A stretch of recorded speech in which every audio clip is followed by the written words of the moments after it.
of Presidential Spokesperson, Attorney Harry Roque.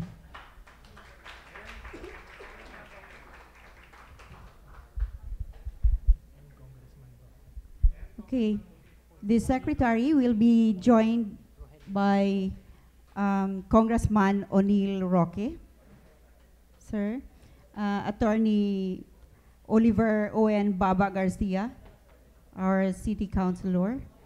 So with Dr. Paul Murillo, okay, Nasi Mayor, okay, with Vice Mayor, okay, sige. So he'll be joining the Secretary and all city officials. So maayong Valencia, everyone. Good morning, Secretary. The first presidential spokesperson ever to visit Bukidnon. And the best is here in Valencia City. So it takes Valencia, yes, it takes Valencia City for the Secretary to be interviewed. Okay. And so, ato pong i-recognize, we will recognize our media friends. From Cagayan de Oro, please stand to be recognized. Stand, good, kay layo biya to. Please stand, our Cagayan de Oro media friends.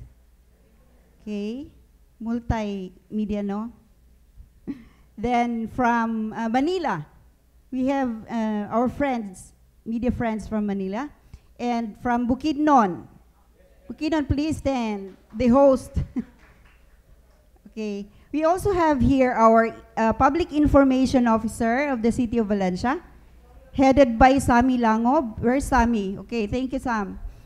We also have here, all the way from Maramag, our Public Information Officer, si Oscar Navasilia. Okay, thank you. To start this briefing, let's listen to the opening statement, full of good news, from Presidential Spokesperson, Attorney Harry Roque. Sir.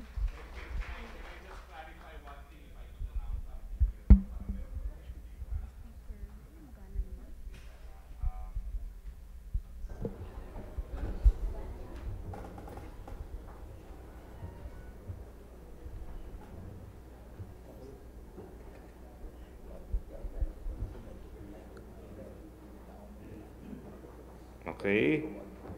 Lucky.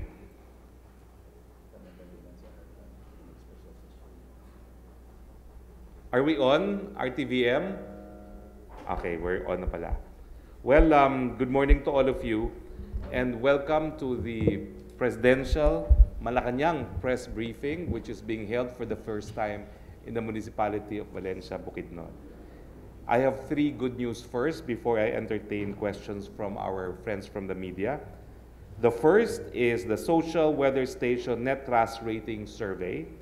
I'm happy to announce that the SWS last quarter Net Trust Rating Survey shows that the President's trust rating rose to 75, plus 75 in December 2017, a 15-point increase from plus 60 in September 2017. So this is a 15-point increase. This net trust rating is considered excellent by the SWS, and it shows high public satisfaction with the performance of the President across all socioeconomic classes in all education levels in both urban and rural areas. While we are elated with the survey results, we leave no room for complacency. No? We therefore assure that everyone, that the Chief Executive, together with his team, would remain undistracted in improving the lives of the poor and marginalized, fighting criminality and enforcing the law, and curbing graft and corruption in government. Another good news, there is increase in infrastructure spending in November of 2017. Note that the problem in the past administration was low spending levels, prompting them to resort to DAP. Well, the Department of Budget and Management report stating a year-on-year increase of 13.6 billion or 44.8 increase in the infrastructure and capital spending in November 2017 is welcome news. This means that our build infrastructure plan has started to be rolled out. Major projects included the completed road infrastructure projects of the DPWH, acquisition of various equipment under the Capability Enhancement Program of the DILG and PNP, and payments of supplies and repair and maintenance of patrol vessels of the Philippine Coast Guard contributed to the growth in infrastructure's disbursement. We assure everyone that with the implementation of the package of tax reform measures, we will expediently and efficiently use public funds to usher in the golden age of infrastructure in the Philippines. Now, update on Bangon Marawi, because there is no update on Bangon Marawi in Manila, in lieu of which they asked me to read the statement on the status of Bangon Marawi. Task Force Bangon Marawi interventions are continuing and on track, including the rehabilitation timetable in the most affected areas.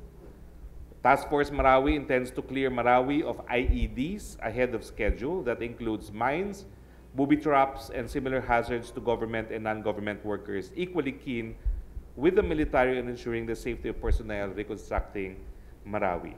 Here are the recovery and rehabilitation updates from Task Force Bangon Marawi. 2,615 internally displaced persons from home-based communities and evacuation centers graduated from skills training provided by TESDA last January 7, 2018. Further, the DSWD provided a 5,000 pre-employment assistance to these graduates. IDPs also underwent a series of mental and psychosocial intervention to further boost and strengthen their morale. 80 representatives from various government agencies took part in Task Force Bangon Marawi programming workshops organized by NEDA to discuss which interventions should be programmed under the 10 billion budget allocated for 2018. Lastly, Marawi City Mayor Mahul Gandamra initiated a Libreng Sakay program to lessen the IDP's burden of high fares and lack of transportation within cleared barangays. We appeal to the patience of our brothers and sisters, residents of those residing in the city. Their willing cooperation will immensely help. Okay, I open now the floor to questions from the media. Okay, thank you, Secretary. And recognizing first the presence of City Councilors Ramir Roque and Helen Bernal. Thank you for your presence.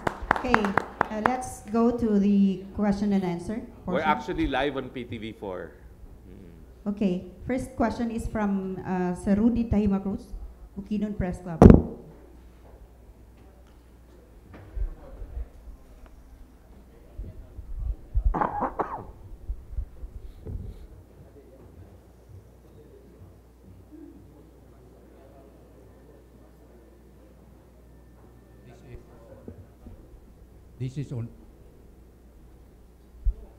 This is regarding international politics, sir. In the event of the Third World War, some say that the Philippines should stay neutral, as with Switzerland did in the Second World War. I'm sorry, what did you say for the first part? Turkey. Third World War. Oh. In the event of the Third World War, some say that the Philippines should stay neutral, as what Switzerland did in the Second World War. What would you make of this opinion, sir? Well, we are against the use of force, absolutely, as being contrary to the UN Charter, and that is why we're not speculating on a Third World War. We would enjoin everyone, including the interested parties in the Korean Peninsula, to resort to peaceful means in resolving their disputes, and that's why the position of the Philippine government is that we want the dispute to be resolved through diplomacy, and countries should comply with the prohibition on the use of force. Can I have a second question? Follow-up, sir. Okay. It's not necessarily follow-up. Okay. It's different. Another question. The senators and congressmen, sir, have separate mandates. How would we be able to convene them and let them vote jointly for or against the act of memorandum of referendum, sir, movement? Well, there is a legal controversy which eventually will have to be resolved by the Supreme Court. there appears to be a drafting error in the 87 Constitution, which requires both houses of Congress to vote jointly, no, in case of proposals to either amend or revise the Constitution.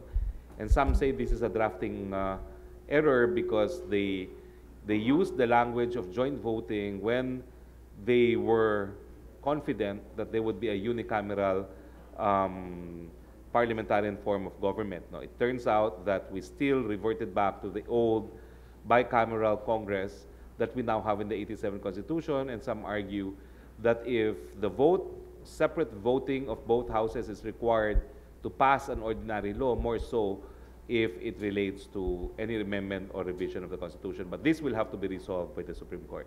Thank you, sir. Okay, any follow-up about that? Another question. Okay, next is June Cabahog of DXMU.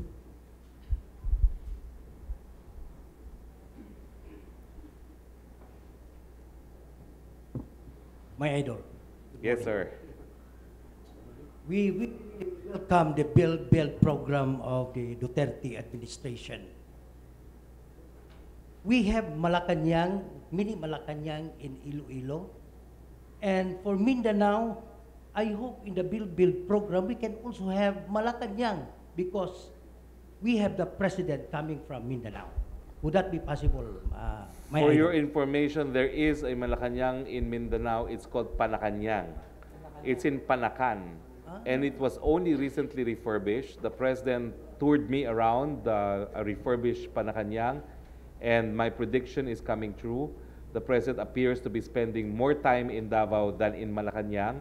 In fact, last week, he asked the Indonesian foreign minister to meet with him in Panacan and not in Malacanang. No?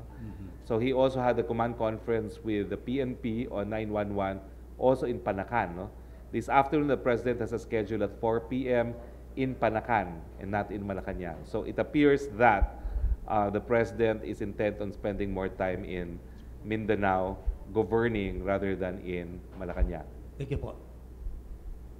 Okay, next question. Joey Yekyek of ABS-CBN. Hi, sir. Tanong ko lang, sir, ano po yung legal move ng Palasyo laban kay CA Justice Norman D. Pizarro na mag-early retirement po?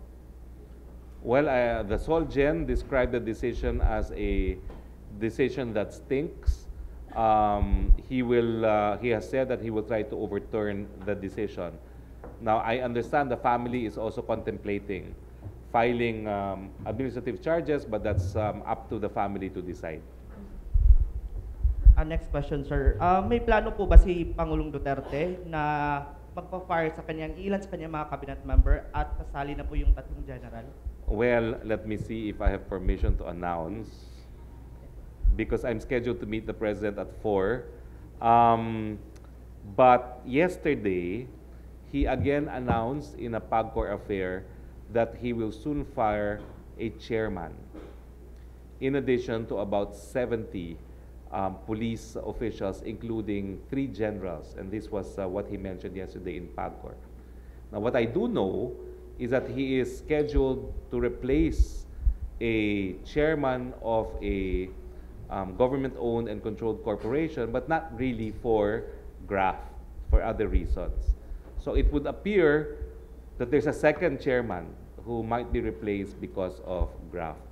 And I actually asked if I could announce, but no response yet. So it may have to be, it will have to wait. No? But anyway, at 4 o'clock, the president has a scheduled appointment, one of which also is a media interview. So it might be announced at 4 this afternoon.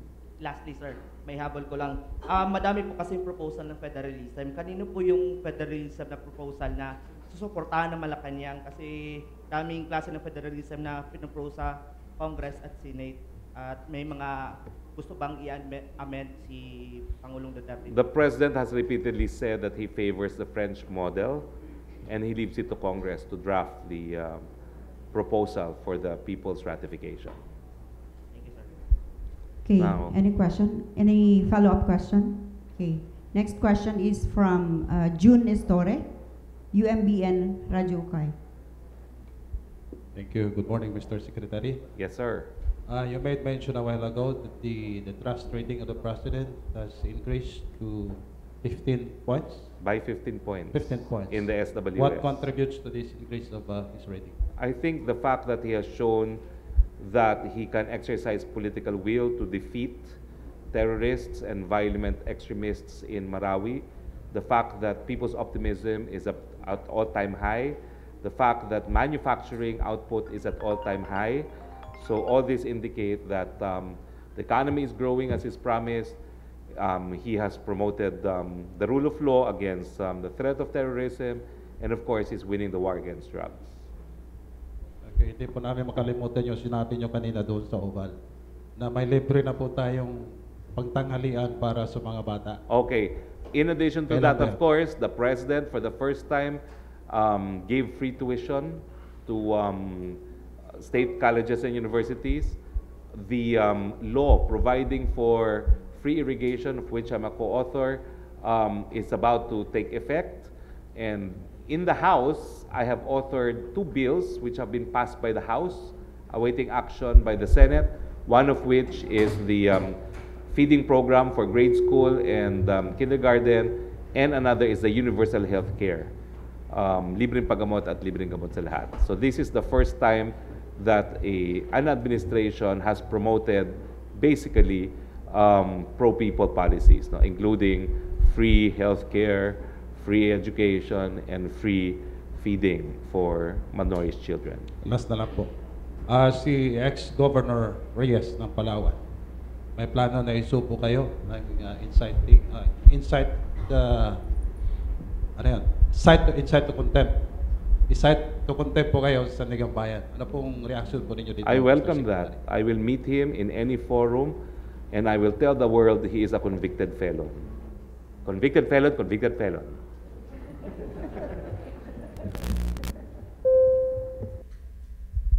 Okay. Next question from Mel Velez, news stringer of CNN Philippines. Magandang umaga po, Secretary. Si newly appointed Inter-USIC Martin Dino is asking the barangay executive to submit the so-called drug personalities as suspected criminals in the respective area. Now, ang tanong ngayon, ito bang kampanya ay nag-undergo ng stringent verification process? Kasi po, may maraming namaagam nito. O baka sasakali na ang mga official ng barangay ay cohorts, o di ba kaya isa ring drug personality, especially dun sa human rights group po. Okay, your question is, Mel? Anong take mo nito, Secretary? Well, alam niyo po, itong ginagawa ni Yusek Dino apparently is nothing new. This is already in an old DILG memorandum on the creation of the BADAC. Now, the barangay leaders and the city councilors here would know what BADAC is, no? So the gathering of names is actually nothing new.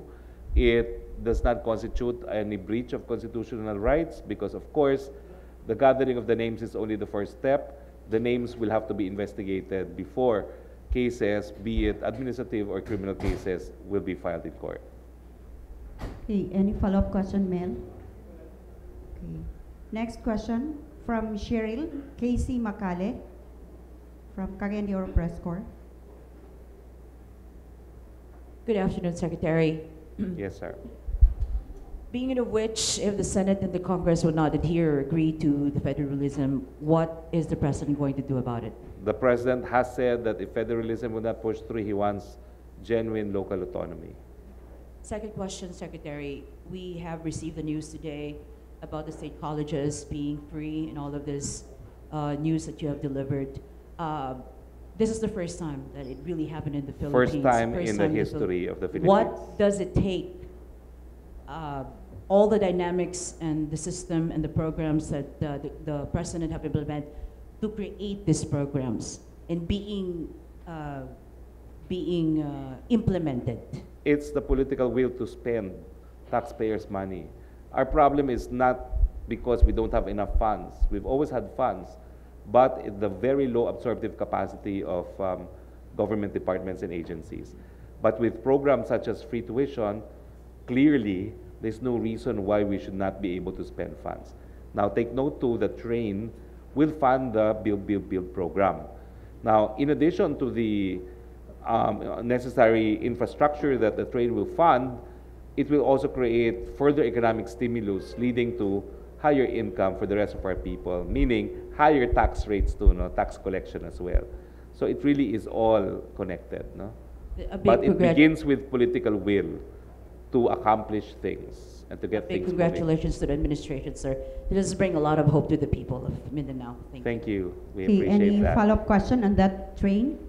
Tax reform and for acceleration and inclusion? Any follow-up question? Okay, next question from Bong Algabre of Radyo Ukay. Bong?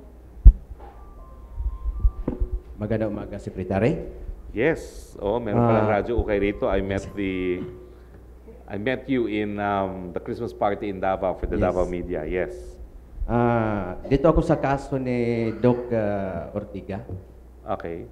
May mga lumutang na isyo na mag-a-avail umano ng maagang retirement si ASOC Justice Normandy Pizarro na siya ring sumulat sa desisyon ng Court of Appeals na nagpapalaya kay dating Gobernador Reyes. Ano ho ang masasabi niyo dito, Secretary? Well, nasagot ko na po yan kanina, no? Kasi nasa pamilya na po yan kung anong gagawin nila kay Justice Pizarro, no? Pero ang gobyerno po nagsalita na si Solgen, lahat po ay gagawin para mabaliktad yung decision na yan. Okay. Dito ako sa sa mga teacher ako. Kasi kinontra ni Secretary Benjamin Jokno yung sinabi no mong ang mga teacher dudublihin na ang salary. Ito ho ang kagustuhan ng ating Pangulo. Ano ho ang nangyari? Hindi niya po ako kinontra. Mali yung impormasyon niya. Ang sinabi ko po, yung huling meeting ng gabinete, inatasan niya ang mga kalihim na humanap ng paraan para maitaas ang sahod ng mga guro. Tinanong po ako by how much. Sabi ko po, hindi ko po alam. Pero judging from yung ginawa niya sa AFP at saka sa PNP, baka gusto rin niyang madoble. So hindi ko po sinabi na sinabi ni Presidenteng doblehin. Ang sinabi ko, hindi ko alam kung gano'ng kataas, pero judging doon sa ginawa niya, baka gustuhin niyang doblehin. Sabi ni Secretary Jokno, hindi kakayanin, so be it. Pero ang mandato ng Presidente, humanap ng paraan para maitaas ang sahod ng mga guro. Okay, maraming salamat po. Fake info po yan. Fake info. Ano po? Fake news po yun. Well, hindi naman po fake news, pero nag-react siya without clarifying kung ano yung sinabi ko.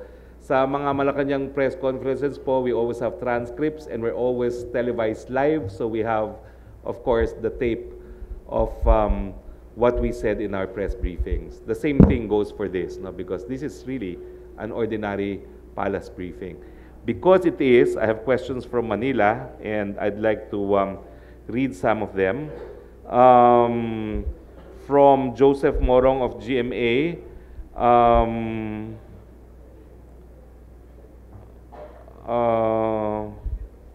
nandito naman ata yung GMA stringer, according to Joseph Morong. O, ikaw naman, nandito ka naman. Do you think mas madadalas na talaga sa Davao?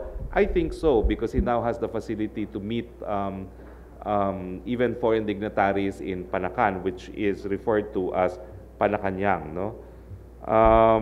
Ano pa ba itong tanong dito? Okay. Si Malacanang Press Corps, text mayor questions. Ito, Alvin Baltasar of Radyo Pilipinas. Tanong lang po if kung si PRRD ang mag-a-announce or kayo about dun sa alleged chairman sa kanyang sisibakin na pwesto. I'll ask him po this afternoon. Pahabol, yung bang tatlong generals na sisibakin din, police or military, may idea na kayo, Secretary, kung who are they? Salamat po. I was just quoting him, no, in his impromptu speech in the PAGCOR event. Sabi niya, 40 to 70 policemen, merong mga tatlong general. So in that context, maybe the President was referring to generals in the PNP because that was the context by which he mentioned it. I'm sure a transcript will also be made available. Sino pa?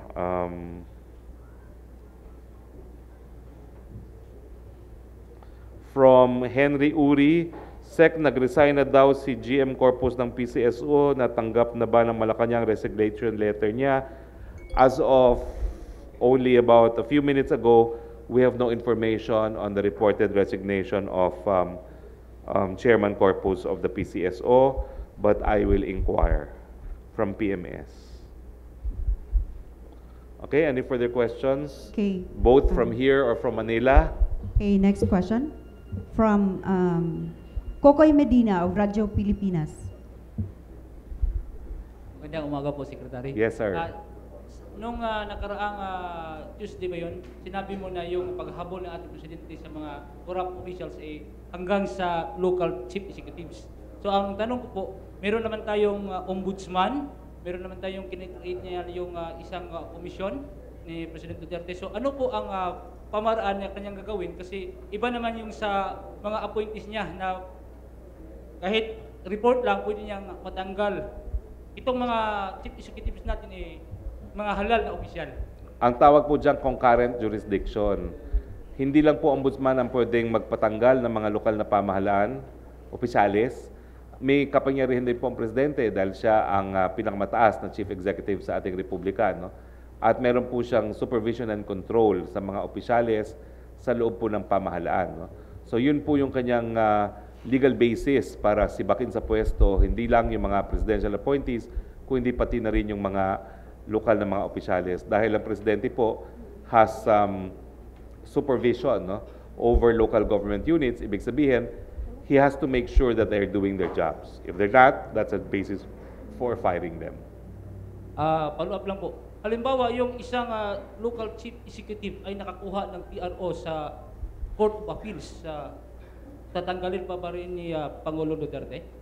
Well, the President has always respected the rule of law. If there's a TRO, chances are he will respect it, but he has said that the appellate courts should be very sparing in their TROs. Salamat po. Okay, thank you. Next question from Radyo Veritas, Boy Demit. Good morning, Secretary. Yes, sir. Unang katanungan, mawala na ba ang dynastiya kung usip tayo mula sa urinary to federal form of government? Hindi po siguro mabibigyan ng lunas yan kahit anong form of government. In fact, dahil taong bayan po ang naghahalal sa mga tao sa gobyerno. So, kung meron pong tinatawag na dynasties, siguro po decision din yan ng taong bayan. Sa inyong sarili, ano po ba ang posisyon ninyo sa anti-dynasty law? Naku, wala po akong personal na desisyon ngayong ako'y tagapagsalita ng Presidente. Sinabi po ng Presidente na yan ay karapatan ng taong bayan na maghalal ng kanilang mga opisyalis. Kung gusto nilang ihalal ang mga magkakamag-anak, yan po ay kaparte na ating demokrasya. Tungkol naman sa vaccine issue, ano ang marching order kung meron man ang ating Pangulo tungkol dito? Well, malinaw po ang sabi ng Presidente, ayaw niya na nagtuturuan. Ang importante, mapangalagaan ang kalusugan ng ating mga kabataan. Naatasan na ang DOH na i-monitor yung mga kabataan na nabigyan ng Dengvaxia at patuloy po investigasyon ng DOJ at ng Senado. Depende po sa outcome ng investigasyon, siguro po may mga kaso na isasampa laban sa mga tao na sang-ayon sa investigasyon ay napatunayang nagkasala. Okay, thank you. Next question, another question from Charmaine Tamsi of Bombo Radio. Magandang nanghali, Secretary. Yes. Yung question ko po, gusto ko po malinawagan, ma-clarify yung sinabi niyo sa speech kayo na sa Oval about po yung sa peace talk. Peace talk po ba, meron po bang mangyaring peace talk for the leftist or peace talk about the Muslim? Ang peace talk po ay para dun sa ating mga kapatid na Muslim. Ang mga komunista po ay binansagan na nating mga terorista. Hindi na po tayo nakipag-usap sa mga terorista. Okay. Second question po, Secretary.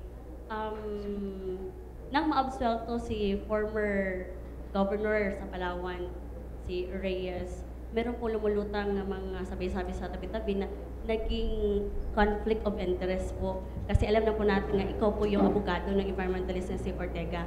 So, ano po yung reaction niyo sa... Unang-una, hindi ko po ever tinago yan kasi alam niyo naman talaga na akong naging abogado Yes, niyan. effort. Pangalawa, ang problema po dito, paano po magkakaroon ng conflict samantalang ang tanggapan po ng presidente ang nangungunang tagapagpatupad ng batas. Lahat ng kaso po ay sinasampa ng ehekutibo sa pamamagitan ng DOJ at ito po iliniliti sa pangalan ng people of the Philippines. So actually, wala pong conflict dyan, bagamat dahil nga po may delikadesa na tinatawag, minabuti ko na po na magpaalam sa presidente at binigyan naman po ako ng paalam, basta lilinawin ko ng mga personal na mga pananaw ang aking mga sinasabi, lalong na doon sa mga detalye ng desisyon at kung bakit sa tingin ko yan ay mali. At sinabi ko naman po yan doon sa Malacanang press corps. Last question, Secretary. Bilang national figure si Dr. Ricardo Rotoras na pinaslang dito sa Cagayan de Oro City, yung mga assailant ay at large pa hanggang ngayon. Yung pamilya po at yung school na USTP, kasi si Dr. Rotoras ay national figure, siya po yung presidente ng PASOK, Secretary. Gusto nilang humingi ng tulong. Meron po ba tulong galing sa national government para po nasa ganon mabigyan ng hustisya ang kamatay ni Dr. Ricardo Rotoras? Well, malinaw po obligasyon ng Estado kapag mayroong nalabag na karapatang mabuhay, kinakailangan po bigyan ng remedyo yung mga biktima. Kasama na po dyan yung pag-iimbestiga at paglilitis at pagpaparusa sa mga pumapatay. So, ang kailangan po talaga ay makipag-ugnayan sa kapulisan dahil sila po ang dapat magkaroon ng investigasyon nang sa ganon, ang mga resulta ng investigasyon makalap ang ebidensya at mahain ang complaint sa National Prosecution Service na siya namang magdedetermina kung may probable cause para masampa ang kaso sa hukuman. Salamat po. Okay, thank you. There's a question lang from Manila. Let me read. Ross, UNTV. Pala statement on former Solicitor General Hilbay, former CHR Chair Eta Rosales, filing of citizen suit before SC versus extension of martial law in Mindanao. Well, I've actually responded to this before. The declaration of martial law, the extension for a year, enjoys overwhelming presumption of constitutionality given that both the executive and the legislative branches of government have found both legal and factual basis for the declaration of martial law. Of course, we welcome the filing of the suit because that is also a right of any citizen under the 1987 Constitution. Audrey Moralio from Philstar, do you have information or idea on reported discussions to fire cabinet members, one of whom was supposedly becoming a hindrance to the drug war? Wala pa po. Ang binanggit ng presidente kahapon sa isang PAGCOR event ay meron siyang sisisantihin na isang chairman na naman at mga 17 na mga kapulisan kasama ang 3 general. Tricia Macas, reaction po, former Commission on Human Rights, ETA, on Friday urged the Supreme Court to nullify. Nasagot ko na po yan. We welcome the challenge, but the 2 branches of government, the executive and the legislative, have already found factual and legal basis for the declaration of martial law. Laila Salaveria from Inquirer, follow up, if, as the President says, 40% of barangay officials are involved in drugs, how do we expect the DLG to come up with a credible list of people involved in the drug trade? Is it not premature to come up with a list before these officials have been purged? Thank you. As I said, number 1, Yusek Dino is not implementing a new policy. It is already implementing, that's already implementing an already existing policy of the DILG. And number 2, the names covered by the list will be names that will be investigated. There appears to be no constitutional infirmity. Okay, any further questions? Leo Paulo, any comments, Sec? Former President Aquino arraignment this afternoon sa case Rema Mazapano. And then, any assurance from the palace price of NFA rice will not go up due to train? Well, on President Aquino, well, we're happy that he is complying and observing the rule of law. He has entered a plea, and we expect the case to be prosecuted at the soonest time possible. What is the effect of train on NFA rice? Sinabi na po yan ng ating kalihim ng finance na wala pa po namang 1% ang magiging epekto sa inflation ng ating train. No? So mukhang negligible naman po kung meron man ang pagtaas ng presyo ng NFA rice dahil dito sa train. Ulitin ko po, baka naman po negligible kung meron man ang epekto ng train sa NFA rice. Okay, I need to be here. Our rostrum is not child-friendly. Next question is from UNTV, Weng Fernandez.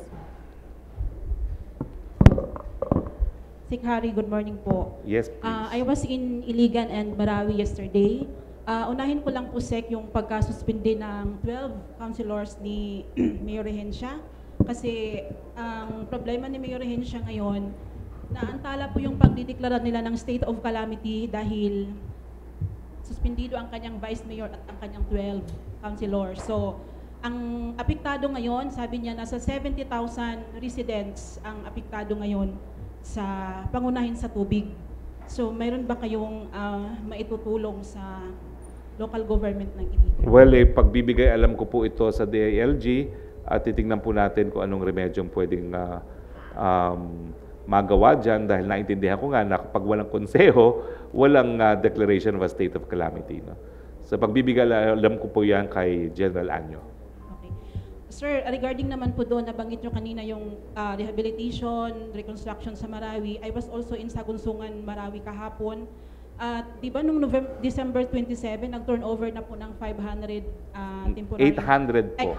800. 500 as built by the National Housing Authority, 300 as built by PAGCOR. Okay po. Nagpunta po kami kahapon, wala pa pong formal na nakalipat doon. Wala akong na-interview dahil di ko makontak si ASIC Felix Castro. So nag-check na lang po kami, nag-ikot kami. Ang nakita naming problema doon is tubig, supply po ng tubig. Mayroon po ba kayong date kung kailan, may alam po ba kayong petsa kung kailan talaga sila pwedeng lumipat po doon? Tatanungin ko po yan kay Secretary De Rosario, bagamat sinabi talaga ni Secretary De Rosario no, na hindi pa nakakonect ang lahat ng unit sa tubig at sa kuryente. No? Pero ang pagkakaintindi ko po, yung 300 ng PAGCOR, meron na. So baka ang nakita nyo po yung isang site lang, no? Kasi iba-iba yung estado ng mga iba't ibang sites. Opo, 4 po yun, Sec. Correct. Opo. So meron na dyan isa na kompleto na at ang sabi naman ni General De Rosario dun sa ilan sa mga 500, kung hindi ako nagkakamali, parang ngayong atang buwan ng Enero, maiko-connect na rin sila sa tubig at sa kuryente. Okay po. Last na lang po, Sir Harry, regarding po doon sa mga evacuees na still nasa evacuation center pa sa Iligan City. Nag-iikot din po kami doon sa 3 evacuation center sa Maria Cristina, Buruon at Santa Elena. Sabi po ng karamihan na natitira doon, sila po yung nasa ground zero. Sabi nila, ma'am, bakit dito sa amin walang isang pamilya na nakasama doon sa list na lilipat sa Sagunsungan? Yun po. Tapos tinanong ko yung camp manager ng DSWD, sabi naman po nila, wala na silang alam doon, basta nagpasa lang po sila ng list. So ang problema po doon, sir, yung nangangasiwa daw sa Sagunsungan, mas priority ng mga barangay captain o kung anong barangay yung nangangasiwa doon, yung kanilang kamag-anak at pamilya. Yun po yung problema ng mga evacuees na natitira sa Iligan City. Titignan po natin yan, pero yung sinabi nyo ng mga evacuate galing sa most affected area, lahat po sila affected kasi lahat sila napilitang umalis sa kanilang mga bahay. Ang sinisigurado lang po natin, walang mabibigyan naman ng temporary shelter kung hindi sila napaalis sa kanilang mga tahanan. So talagang lahat po sila biktima. Hindi ko po alam kung may pagkakaiba ang pagiging biktima na ikay nakatira sa most affected area at ikay nakatira dun sa labas ng most affected area, basta lahat kayo napilitang iwanan ang inyong tahanan, lahat sila po ay internally displaced persons. Pero wag po kayo mag-alala, napakabilis naman po ng pagto-turnover ng mga temporary shelters na yan. No? Bukod po dyan, meron ng 170 plus another 200 no, na maiti-turnover ata dito sa susunod na buwan. No? So another 300 easily, no? Ang sabi nga po ni Presidente, kasi nung turnover, hindi siya nakalanding kasi masyadong thick ang clouds sa Marawi, dumiretso siya ng Lanao, no? Ang sabi niya, babalik siya sa Marawi para dun sa second batch ng mga temporary shelter. Aba, nakabuti pa po yun kasi ngayon talagang mamadaliin yung second batch para mas marami ang ma-turnover ni Presidente personally pagpunta niya sa Marawi sa susunod. Thank you po, sir. Okay? Okay, next question from Gold Star Daily, Bing Tenorio. Yes, ma'am. Sir, may we know the update of Polong Duterte's resignation? It's been accepted. So, Effective immediately. So he no longer is Vice Mayor. There's a question from Deo de Guzman, DZXL, RMN Manila. Reaction lang po, National Anti-Poverty Commission Chairman Liza Masa said that poverty will worsen because of train. She said that not all poorest of the poor that will be hit by the tax reform will benefit from the additional benefit from conditional cash transfer program. Well, we beg to disagree. DOF has provided for mitigating conditional cash transfer. It is 200 pesos for the poorest of the poor families within this year, and next year it will be increased to 300. And as I said, by and large, the increase of cost of commodities will not even reach 1% as a result of the train.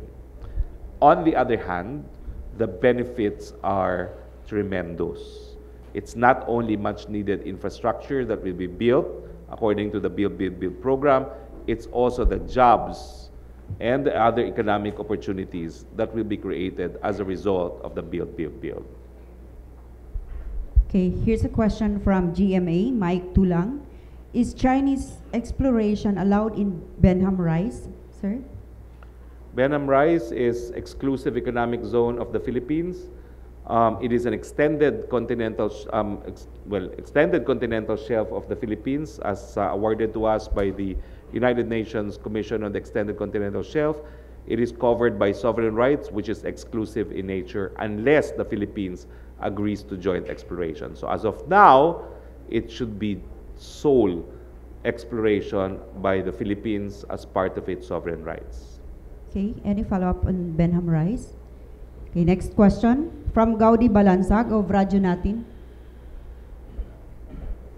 Gaudi Balansag. Gaudi Balansag po ng Radyo Natin at saka KBP President ng Bukidnon. Apo, hello sir. Sa Pampanga. Apo, yes. Maraming nagbubunyi ngayon kasi no election na daw. Kasi hindi ma-implement ng federalismo kung hindi mga tauhan lahat ni Presidente yung nakarinda sa gobyerno. I can only totoo speak. ba yun, sir, na ang solusyon daw ay REVGOV, Revolutionary Government, sir? Naku, malinaw na po sinabi ng Presidente dyan. Nung binanggit niya ang RevGov, yan ay gagamitin lang niya o iniisip lang niya kapag naghihingalo na ang gobyerno. Wala pong kinukonsiderang RevGov kung hindi naman po naghihingalo ang ating gobyerno. Okay? Titignan ko lang po kung meron pang questions from Manila, ha?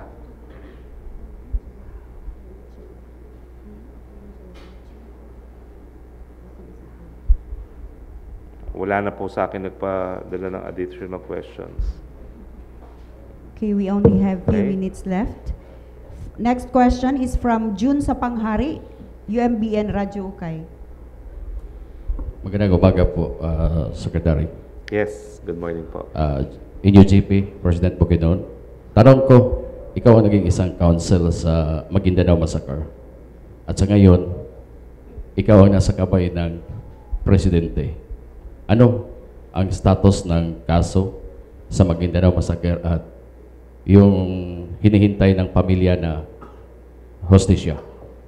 Well, unang-una po, nakipagpulong po ang ilang mga miyembro ng ilang biktima na mga kaanak na mga mamamahayag na naging biktima ng Maguindanao Massacre kay Presidente nung huling komemerasyon, no?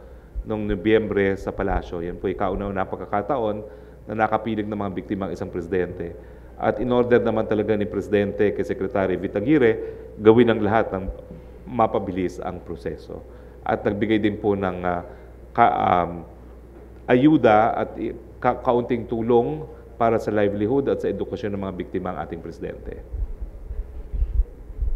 Okay. Okay, next question. June Maban, RMN. Good morning, sir. Good morning po. May existing martial law po sa Mindanao. Tanong ko lang kung may posibilidad bang ma-postpone ulit yung barangay at saka SK election this coming May. Decision po yan ng Kongreso. Dahil Kongreso po talaga nagtatalaga ng petsa at ang budget para sa barangay elections. Okay, any follow-up? June. Next question from Dong Arances, Valencia Information Office. Good morning, Secretary. Apo. Valencia City is prone for flood. So we have a local need that we need also a national help.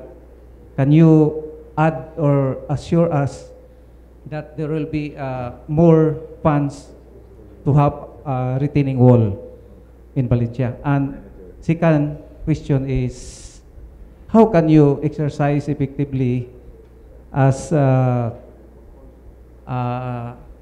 being a human rights advocate before with regards to the present problem about war on drugs, especially there are many victims of drugs or killed. Thank you. Well, sa una yung tanong, no, ako'y kongresista pa po, bago ko umalis ng Kongreso, ay sinubukan ko pong magpasok ng isang 200 million road project under the Pamana program after coordinating then with the better looking and the much richer Congressman O'Neil Roque, no? So, titignan ko po kung ano naging status noon dahil alam ko po ay naipasok yan sa 2018 budget. So, even as a party list congressman, we have 200 million worth of project here in Valencia, no? So certainly, if you request my office in my capacity now as spokesperson of the President, perhaps the National Irrigation Authority and other agencies that will have to build that flood control program, the DPWH, may consider it. No? So just send me a letter. Secretary. Hindi ko po alam kung ano yung second question eh. Medyo hindi ko po alam kung ano yung naging question natin na as a human rights advocate, and then what? Ano po yung tanong? Dong, how is the government handling the human rights violation? Violation. With regards to drug on war. Well, number one po, pag may nagre-reklamo, inaaktuhan ng Presidente. Yung kaso po ni Kian, inaaktuhan ni Presidente. In order niyan ang paglilitis at pagpapakulong ng mga pulis na umabuso sa kanilang kapangyarihan. Ang problema po, maraming mga nagsasabi na may mga human rights violations, wala naman po nagsasampa ng reklamo. Paano naman po maiimbestigahan at mapaparusahan ng Presidente yan?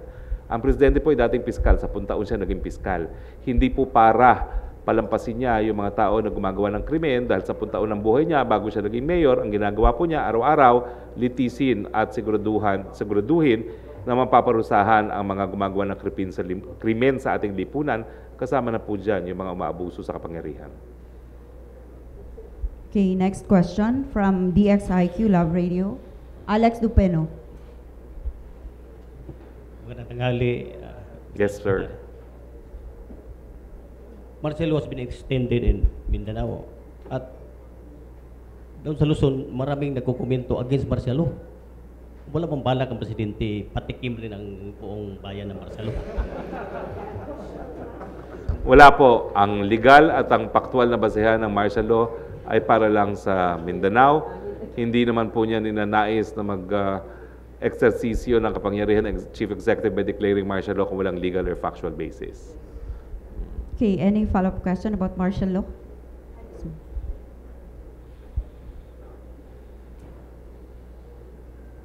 Good morning, sir. Actually, this is not a question, but it's more on about in behalf of the victims sa Cagayan de Oro City na up to this time, mga 80% still suffering, wala pa sila bahay or enough pagkain, no?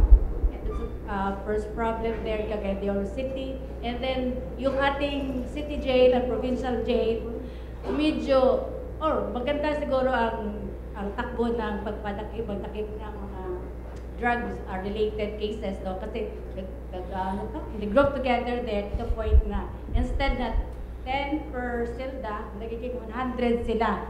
So shifting ang tulong nila doon, no? And then also sa provincial jail, mga drug-related cases, marami doon. So in behalf of them, parating ko lang po sa national level, paano po natin sila matutulungan o mabilis ang trabaho doon sa infrastructure siguro sa city jail, sa provincial jail. And then sa agricultural side, yung ating mga farmers, they're suffering yung maliit lang ba yung kanilang kita. In fact, sila yung gumagawa ng source ng pagkain natin, no? Agricultural side. So maybe sir, sa atin doon sa higher level, we can help them. Okay, thank you very much. And that's it. I will relay your information to the relevant From secretary Gold head. I will relay. Now, Vinta, you know the president was in Mindanao when Vinta struck. So he saw firsthand the devastation. No? And that is why I assure you, all branches of government that can provide humanitarian assistance did so and will continue to do so. Okay. Okay? Next question. Last 3 questions from Bong Laureto, DXGT, Radyo Abante.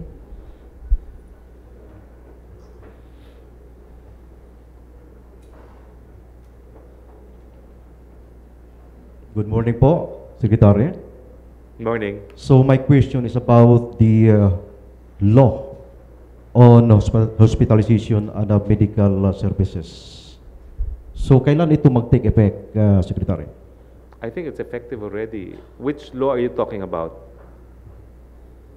That is all about the hospitalization and for free, no? Universal health Free care. hospitalization and free medical services. Okay, yung universal health care po is not yet effective. It has only been passed in the House. It will have to be acted upon by the Senate. So hindi pa po effective ang universal health care. Although, under the current PhilHealth system, we're also aiming to provide universal health care. Kaya meron tayong mga zero billing. No? Pero ang mangyayari po dyan, under the new law, i-expand ang mga benepisyo at saka ang coverage po, lahat ng Pilipino, hindi lang yung mga nagbibigay o nagbabayad ng premiums. Okay. So lahat na yung, kahit yung walang mga PhilHealth na patient? Yes, kasi pag wala po silang pambayad ng premiums, gobyerno magbabayad ng premiums. Okay. So second question, Secretary. Bukidnon is known to be a sugarcane place, and many small-scale farmers are depending on it. But with the present trend of the sugar trade, it seems that the farmers have difficulties in their livelihood now for the price of sugar is going down, while the price of fertilizer, labor, weeds, etc. are all going high. What is the stand of our President Rodrigo Duterte, Secretary? The President is apprised of the matter. In fact, nung isang pagtitipon po sa Davao kung saan inanunsyo niya ako na magiging tagapagsalita niya, may isang sugar trader po na lumapit talaga sa kanya at sinabi ko ano ang extent ng problema. Napakababa na raw po ng halaga ng asukal, lalong-lalo na dahil ginagamit ng mga soft drink company yung fructose syrup, which is a substitute for sugar. So nangako naman po ang Presidente na titignan kung anong po pwede gawin. Alam ko po, tinalaga na niya si Secretary Piñol kung anong po pwedeng gawin. Nagkaroon na po tayo ng train na nagpapataw din ng buwis na mas mataas doon sa fructose syrup. At ang ninanais po nila ay para, bagamat meron ding tinaas na buwis sa asukal, ay para gamitin ang asukal at hindi ang fructose syrup. Thank you so much, Secretary, and good morning. Good morning po. Okay, next question from Glenn Oy of Eagles Journal. Good morning, Secretary. I will just want to ask the framework agreement of Bangsamoro. Kumusta na po ito? Well, alam niyo po, nung minsan lang ay yung isang buwan nanggaling nga sa Maguindanao at saka sa Sulu ang Presidente upang hingin sa Kongreso na bigyan ng prioridad yung pagpapasa ng BBL na sang-ayon sa kanya ay isang kasunduan na kinakailangan para magkaroon ng mas matagalang kapayapaan. No? It is intended, according to the President, to correct historical injustices. No? So having said that, I know that the House has set a target to finish BBL even without being certified as urgent. If I'm not mistaken, si Congressman June, who I flew with to Davao yesterday, no, said that kung di ako nagkakamali, Marso ba, ang sabi niya na petsa na matatapos nila yung BBL sa Kamara de Representante. Okay, next is from DXGG, Analu Tilanduka.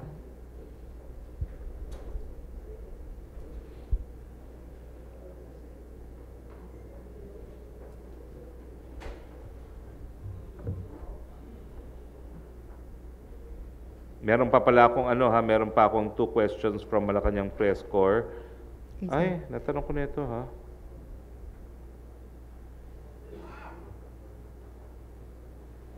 Nabasa ko na ata lahat ng questions sa sabi nila meron pa. Nasagot ko na ito, MPC, yung comment on President Aquino arraignment. I've already said that the Palace welcomes the fact that the President is adhering to the rule of law by entering a plea. Any assurance? Well, I've assured that according to that train will not increase NFA price. I said I've repeated what Secretary Dominguez says. It's only 1% increase, so it's really negligible. May tanong ang MC President, di mo pa nababasa. Baka late pasok. Wala na kasi akong questions dito na hindi nababasa. Pia Gutierrez, how many days a week is President will stay in Davao with the renovation of Malacanang? Aside from the price and fair to be in his hometown, are there practical reasons to have 2 Malacanangs? Also, how does the Palace reconcile this with the President's order against frequent travels of government officials? Well, all I can say is, since there is a facility in Davao, it can be used. Now, I'm not saying that the President will actually come to Manila less. No? He continues to have his Mondays to Friday schedules in Malacanang, but where it is more convenient to meet in Davao, he has met foreign dignitaries, including the Indonesian foreign minister in Davao. No? But it's not a bad idea for the President and the Chief Executive in a unitary state of government to spend more time in Malacanang. Don't you agree? People in Malacanang, in Mindanao, do you agree that the President should spend more time in Mindanao? I think that's the overwhelming sentiment of people from Mindanao who have long complained not only of historical injustice, but of a bias, no? Bias, developmental bias in favor of Metro Manila. So it may not be a good idea. It may not be a bad idea. I stand corrected. It may not be a bad idea if the President, in fact, spends more time in Mindanao as the people of Mindanao would want him to do so, as you have affirmed here in Bukidnon. So that's Pia Gutierrez, no? Let's see what else. Wala na po akong questions from the MPC. Okay. Okay. Last 2 questions. From Radyo Natin, DXRO, Tita Fina Cuales. Magandang umaga po sa lahat. Magandang umaga, Sir Harry. Good morning. Sa lipunan po natin ay siyempre kasali naman ang mga kabataan. Ano po ang nagiging hakbang ngayon ng administrasyon dahil alam natin na ang mga kabataan ngayon ay sangkot sa maraming krimen at dahil sa kanilang mga edad, so parang hindi masyadong nabigyan ng tugon ang dapat na disiplina para sa kanila. Meron na bang hakbang ngayon ang administrasyon para medyo malimit naman at kailangan magtanda ang ating mga kabataan ngayon na ang gumawa ng krimen ay talagang punishable din para sa kanila. Well, yan lang po. Alam niyo po, tinututulan ni Presidente yung tinatawag na Pangilinan Law na nagtaas ng age of criminal responsibility. Gusto po niyang ibalik sa mas mababang edad ang age of criminal responsibility. Okay? Okay. Any follow-up on juvenile justice? Is that juvenile justice? Please. Is it a follow-up question, sir? Another question?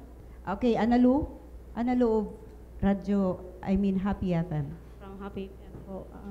Welcome po sa Bukidnon po ulit. Sir, may ano lang ako na ipaabot sa inyo.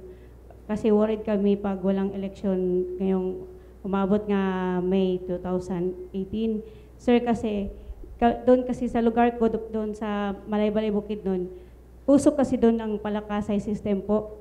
Tinatanggal yung ano yung mahusay magtrabaho kaysa ano yung hindi mahusay magtrabaho doon. Isa din ako doon na biktima doon ako doon, sir. Dapat sabi nyo kasi change is coming, dapat ano yung mga politiko na yan, yung maliit, yung malapit lang po sa puso nila ang tinatanggap nila po. Totoo po yan. Hindi po ganyan ang patakaran ni Presidente. Hindi po ganyan ang patakaran ni Presidente. I mean, sir, dapat kasi maano yan, matas na problema na yan po. Anyway, we'll take note po of your complaint against Malay-Balay LGU. LGU ba ho rinireklamo nyo? Yes, sir. I will relay the information to Secretary Anyo. Yes, sir. Thank you, sir. Okay, next is from People's...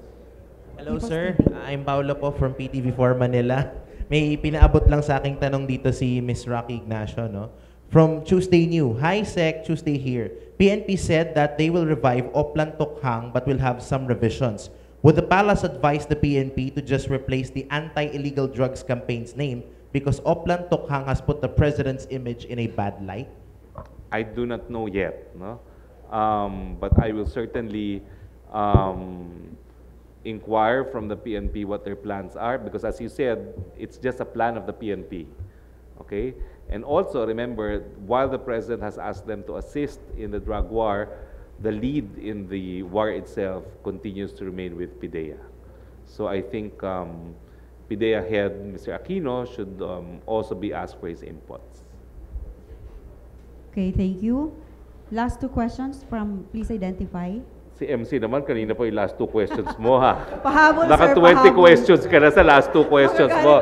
But anyway, I traveled far, so you go ahead. Sulitin We can daw, sir. have last Susulitin. 20 questions. Okay.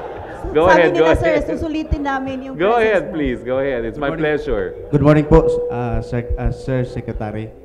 Ang question ko po is, ito lang po, bali, dami kasing tanong sa tao dito sa Bukidnon kasi nasa field ako. I'm from Radyo Kilat, Nel Mahinay, field reporter. Halos lahat po ng barangay sa Bukidnon, na-reach ko na po. Tapos, isa lang po ang tinanong nila sa akin, paano na po yung, ano daw, yung right of suffrage nila? Kasi, palagi na lang pong naantala yung election. Kasi may incoming na election dapat na May 11, 2019, plus mayroon pang incoming na election na ISKI at saka barangay election ng 2018 at tapos mayroon pa pong martial law. Any idea po o clarification para at least ma-address po namin sa tao kasi hindi kami makasagot sa ganong tanong po, Mr. Secretary. Ang presidente po tutol sa NOEL in 2019. Nais niyang matuloy ang halala sa 2019. Ang pinapangako niya po, ito ay magiging isa sa pinakamalinis at pinaka-credible na eleksyon sa kasaysayan ng Pilipinas. Maraming salamat po. Okay, last question, pahabol, Mel Velez of CNN. Sec, Yes, this is a ma'am. matter of local concern. Dito pahabol lang, no? Valencia City is a catch basin. Flood prone po itong Valencia. Now, ang tanong dito, may mamagawa bang Malacanang na nangangailangan ng retaining walls para maprotektahan yung constituents? Okay, what I will do is I will call the attention of Director Gatan, who is the Director in charge of flood control under the DPWH. I will ask him to contact Congressman, the better looking and the richer Congressman Roque. And I will make sure that the DPWH will propose for funding a project in relation to this retaining wall. Okay? Okay, this is in relation, last na lang po, regarding the government mitigation impact of the tax reform, kasi vulnerable po yung mga marginalized sector. Anong government mitigation? 200 pesos po for this year, 300 pesos for next year. Remember, itong mitigation po ito sa epekto lang ng indirect taxes. Huwag natin kakalimutan na napakadaming Pilipino ngayon na hindi na magbabayad ng tax. Yung mga dati nagbabayad ng tax na 250,000 and below, hindi na sila nagbabayad. So yung 200 na yan, para lang yan doon sa increase na counting increase sa presyo ng elektrisidad, no? Kung ikaw naman yung pinakamahirap na mahirap talaga, ang konti naman binabayad mo talaga sa kuryente, no? Di ba? Dahil konti lang iyong konsumo. So para dun lang po yan. Okay? Kaya ang tawag dyan, mitigating. Okay? Okay, 200 pesos. For Okay. this year to be increased 300 next year. Okay. Wala na po. So, thank you very much. Thank you! Happy 17th birthday, Valencia City. Maraming salamat. I thoroughly Presidential enjoyed spokesperson this for- Malacanang press briefing here in Valencia, Bukidnon. You ask a lot more questions than the Malacanang press corps. Hello, they're watching. And I look forward to our next press briefing here. Good afternoon. Thank you very much. Secretary, majority yung photo op daw. Okay, sabi. but we go offline now, okay? Yeah, sure, photo ops and then we go offline. Thank you.